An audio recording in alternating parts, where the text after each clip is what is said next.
You're watching Market Glance, an overview of the top stories which may affect your trades, as reported by investing.com and brought to you by Dukascopy TV.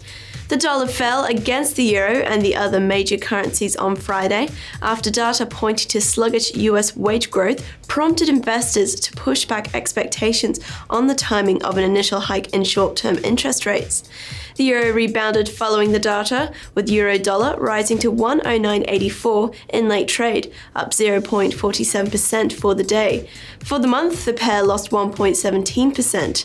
The dollar was also lower against the yen, with dollar-yen down 0.23% to 123.84 late Friday, off Thursday's 7-week peaks of 124.57 and pairing monthly gains to 0.85%.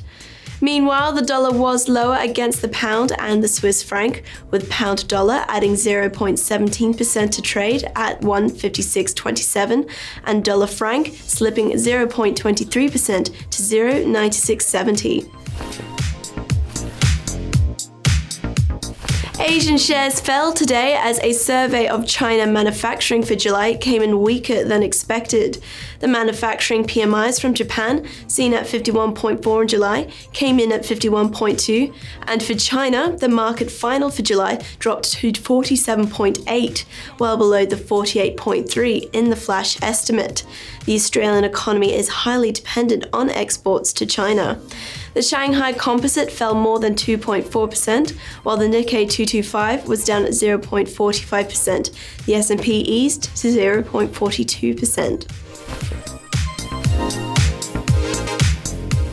Gold futures inched up modestly on Friday, but still posted the worst monthly performance in more than 2 years in July, as ongoing expectations that the Federal Reserve will hike interest rates at its September policy meeting waned. Gold for August delivery on the COMEX division of the New York Mercantile Exchange hit an intraday low of $1,079.20 a troy ounce on Friday, before recovering to end the session at $1,095.10, up 0.59% for the day. Also on the COMEX, silver futures for September delivery rose 0.33% on Friday to settle at $14.74 a troy ounce by close of trade. On the week, silver prices tacked on 1.77%, snapping a 5-week losing streak. Elsewhere in metals trading, copper for September delivery shed 0.57% on Friday to settle at $2.36 a pound.